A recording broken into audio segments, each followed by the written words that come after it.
Hi! Have you ever wanted to be a missionary? I've been a missionary in South America since 2013, though I did quite a few short-term missions before that year, and I wanted to give you some idea what it is like to be a missionary. Now, I guess a lot of it depends on your definition of a missionary.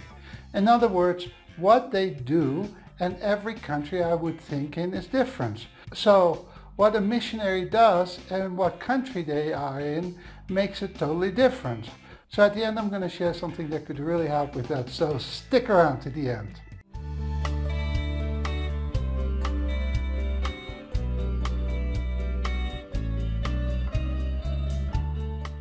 The life of a missionary is quite different. If you become a missionary in a foreign country, you'd be living in one country, but you'll be from another country. Unless you go to a country where they speak English first, the first obstacle you're going to have to overcome is to learn the language. Now, I found that the younger I was, the faster it was for me to learn a language. If you can become a missionary at 25 years old, you pick up the language maybe a lot faster, like 5 times faster than if you were when you were 40 years old. I moved to be a missionary at 55 years old, and I went to a missionary language school. And after half a year, the director of the school told me that I was the only one in my age bracket that was able to stick it out. Now, the other way to deal with that is to just hire a translator. Depending on the country, it might not cost that much. You just might need to raise the extra support. A friend of mine did that, and he has now almost 300 full-time missionaries that work for him. He never had to learn the language. After you master the language, the next obstacle you need to overcome is the culture. Many people underestimate this, but it can take years to learn this. I remember when I became a missionary that within a year or so I looked at a little 8-year-old girl and thought, wow, that little girl understands the culture far better than I do. I might have been better at reasoning skills, but still a lot of the culture is intuitive. Think about it. When you go to your local grocery store and the bag boy goes, hey, how you doing? Well, when I came from Holland to the United States, my first reaction was, how am I doing what? The guy wants instructions on something. How am I doing something? Finally, I figured out what he meant. Then to take a whole lot longer to figure out that this guy could care less and was not in the mood for me to tell him for 10 minutes how my day was going while he was looking at his watch. Now you laugh, but culture is full of those type of things. Again, the younger you are, the faster you adapt. On the support raising. Most mission organizations will want you to raise support. Many folks don't want to become missionaries for that very reason. They don't want to raise support. They feel like it's like begging for money. I know how you feel. I felt the same way. But this is what I found.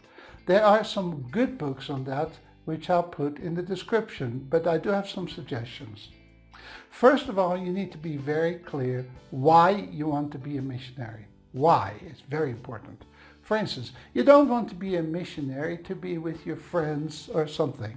That might sound exciting, but it won't maintain your mission. You want to have a clear goal in your mind. The why of becoming a missionary is huge.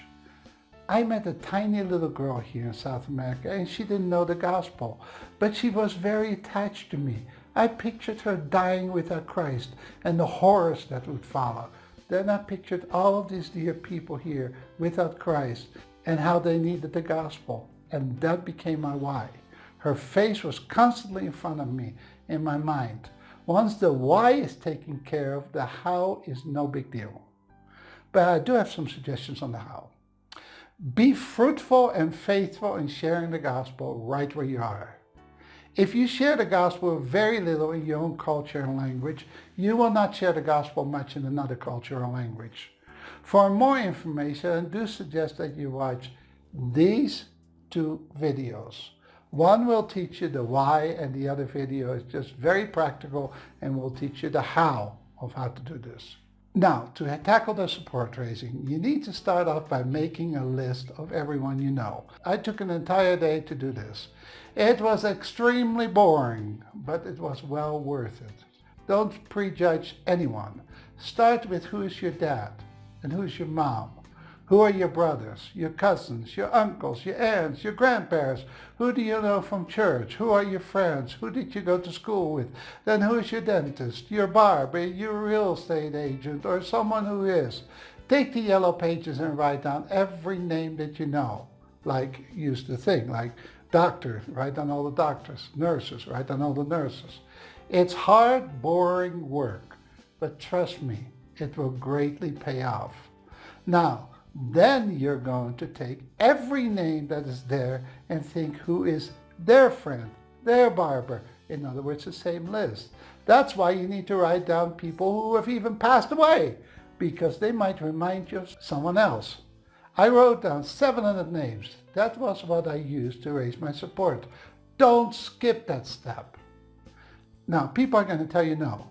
Someone even laughed at me and told me I was stupid with that idea of missions.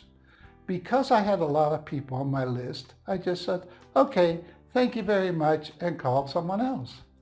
This is great training for mission work itself. You're going to have the same thing when you share the gospel. So learn to enjoy rejection, or endure it at least. You just need to go through those 700 names.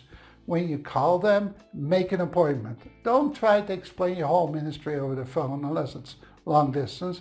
Get an appointment. If the person is married, get it with both of them. Now, get a presentation ready. Photos will do a lot of work for your presentation. But let me go back to why. That will bring people on board. Giving people a presentation like, I want to do this because I enjoy this. Will you please give me some money so that I can have my dreams come true? Might convince your grandmother, but not the other folks. Unless somehow you have 700 grandmothers. Contact me if you do. I'd like to talk to you. Now realize this, you're literally building a team. Even if I got $1 billion tomorrow, I would still raise support. You might say, why? Because you need the team. Because they will pray for you. That's very important. They will hold you accountable. They will be very, very important. The money that you raise is good, but the important thing is that you need a team to be with you as you embark on probably the most exciting but difficult thing in your life. Now, I told you at the end I was going to give you one other thing of being a missionary. The word missionary means someone who is sent on a mission. The word apostle means a sent one. Now, without going into the whole idea of whether or not there are apostles around, we can learn from the apostles because they are also sent. We can learn how to be a missionary. I would suggest that every missionary would study the life of the Apostle Paul. Now, he wasn't one of the 12, but you can pattern your life after his life. As a matter of fact, under the inspiration of the Holy Spirit, he told us in the scripture to imitate him. 1 Corinthians 11 verse 1 being one of them. I have 10 of his 13 books memorized for that reason, because I want to follow his example. I hope this helps you. God bless you. Bye-bye.